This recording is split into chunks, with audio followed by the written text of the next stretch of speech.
Welcome! In this video I will show you how to recover deleted photos on iOS 26.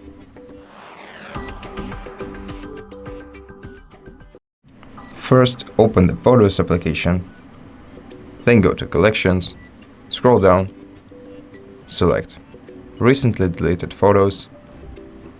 To view this album, enter your passcode, and if you want to recover a photo, you have to select it and click Recover and confirm. And that's it. The photo now will be in the library. I think it's one of these two. And that's it. Thank you for watching this video. If you liked it, consider subscribing to our channel, leave us a like and a comment below, and I'll see you in the next one.